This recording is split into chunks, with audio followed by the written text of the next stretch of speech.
Assalamualaikum warahmatullahi wabarakatuh.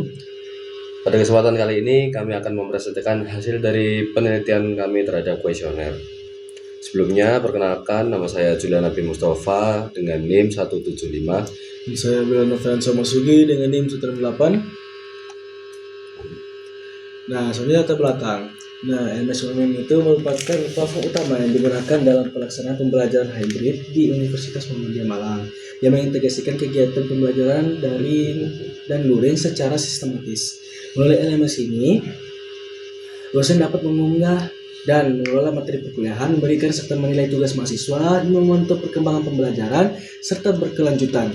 Selain itu, LMS juga berfungsi secara berkelanjutan. LMS berfungsi sebagai media komunikasi resmi antara dosen dan mahasiswa, baik melalui forum diskusi, pengumuman, maupun pesan, sehingga proses pembelajaran dapat berjalan lebih efektif, terstruktur, dan interaktif. Selanjutnya,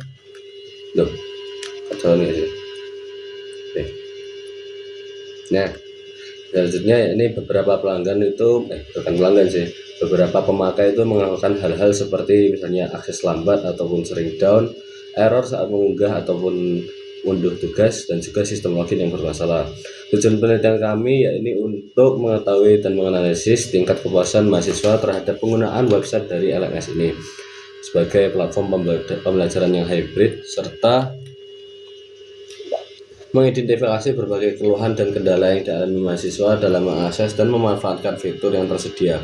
Selain itu, penelitian ini juga bertujuan untuk memancarkan aspek kemudahan penggunaan, kestabilan sistem, dan efektivitas LMS UMM untuk mendukung proses pembelajaran sehingga dapat menjadi bahan masukan bagi pihak pengelola. Sebenarnya ada target penelitian. Target penelitian untuk materi kami kali ini adalah responden dari mahasiswa aktif Universitas Muhammadiyah Malang. Selanjutnya untuk kuesioner ini kami susun dalam bentuk skala Likert 1-5, yang dimana 1 itu sangat tidak setuju dan 5 menunjukkan sangat setuju. Nah, selanjutnya proses pengumpulan data kami itu yang pertama menggunakan kuesioner yang disebar menggunakan kertas. Nah, kuesioner ini diberikan kepada mahasiswa. Nah, kemudian data ini kami bentuk dalam angka 1-5. Nah, 1-5 itu kayak setuju, sangat tidak setuju, sampai netral, 1-5. Nah, terus data dibersihkan lalu diolah menggunakan Excel. Jadi setelah datanya dipindahkan dari kertas, kami membuat Excel untuk mengumpul datanya. Nah, analisis data dan visualisasi. Nah, kami menggunakan Blogspot, itu digunakan untuk melihat persebaran jawabannya mahasiswa melalui Blogspot, terus mengetahui mediannya, terus mengetahui apakah outliernya, dan membandingkan nilai kebersihan dan kenyamanan. Kebersihan kenyamanan penggunaan dari LMS UMM. Apakah para penggunanya nyaman?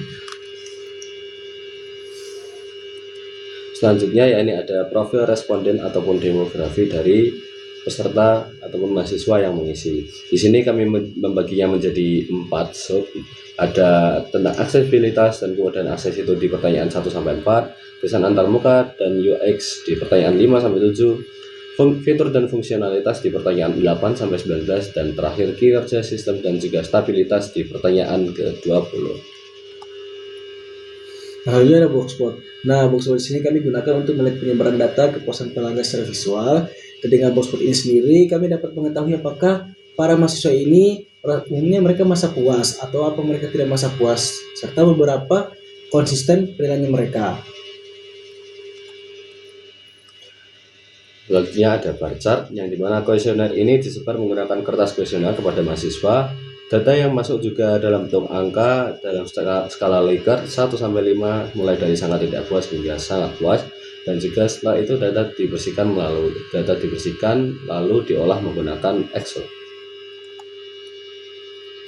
Misalnya itu analisis regresi linear sederhana untuk pengaruh kepuasan mahasiswa terhadap LMS Universitas Muhammadiyah Malang.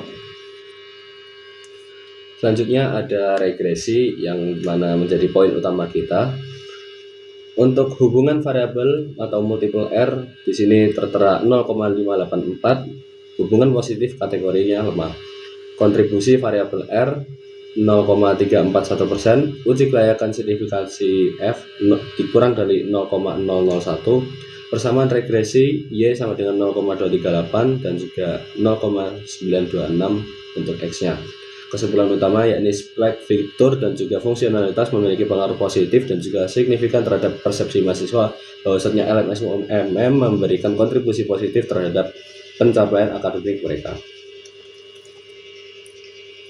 Dari kesimpulannya, berdasarkan hasil analisis kami kepuasan mahasiswa terhadap UMS ini, dari 100 poin itu dapat disimpulkan bahwa secara umum mahasiswa merasa puas dengan sistem pembelajaran daring tersebut. Nah, rata-rata skor kepuasan itu tertinggi dicapai pada aspek kontribusi terhadap pencapaian akademik itu sebesar 4,11 dan aksesibilitas serta kemudahan. Nah, di hal ini menunjukkan bahwa LMS UMM efektif dalam mendukung proses pembelajaran dan mudah diakses di kalangan mahasiswa. Nah, kemudian ada aspek fitur dan fungsionalitas juga mendapatkan penilaian positif dengan skor rata-rata yang termasuk tinggi yaitu 3,7 dan serta menjadi faktor paling berpengaruh secara statistik terhadap persepsi kontribusi akademik yaitu sebesar 0,341 yang berarti semakin lengkap dan berfungsi baik fiturnya semakin besar manfaat yang diberikan dan dirasakan oleh para mahasiswa. Nah, dari segi meskipun begitu, aspek desain antarmuka dan UX itu mendapat 3,60 yang mana menjadi hal yang cukup rendah yang mana ini mengindikasikan bahwa perlunya perbaikan dari sisi tampilan dan navigasi pada LMS UMM.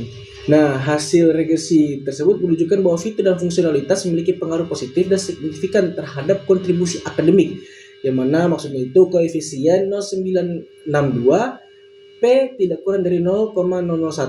Nah, sementara aksesibilitas dan desain UX itu belum menunjukkan pengaruh yang signifikan secara statistik, meskipun secara umum dinilai masih positif. Nah, tapi secara keseluruhan website LMS UMM ini telah memberikan dampak positif bagi mahasiswa, namun masih terdapat ruang untuk peningkatan terutama dalam hal desain antarmuka, UX, stabilitas sistem, dan konsistensi penyediaan materi agar layanan digital lebih optimal ke depannya.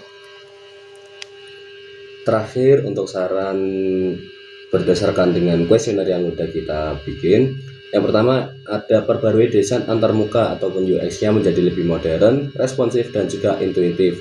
Bisa digunakan untuk mirip modelnya itu seperti Google Classroom. Yang kedua ada optimalkan server agar mampu menangani lonjakan traffic saat deadline tugas. Karena seperti yang kita rasakan pada umumnya itu kita sering mengalami kayak misalnya gagal untuk mengupload ataupun mengunduh tugas yang ada di LMS. Maka dari itu mungkin saran terbaik ini mengoptimalkan server supaya mampu untuk menangani hal tersebut. Dan yang terakhir ini adalah saran tambahan dari kami, yakni menambahkan notifikasi push atau email untuk pengumuman misalnya ada deadline tugas ataupun feedback daripada dosen supaya nantinya mahasiswa itu bisa tahu tanpa harus membuka website tersebut. Jadi supaya lebih tersampaikan saja dulu pesannya. Jadi sekian, terima kasih dari kelompok kami. Untuk kurang lebihnya kami mohon maaf dan Assalamualaikum warahmatullahi wabarakatuh.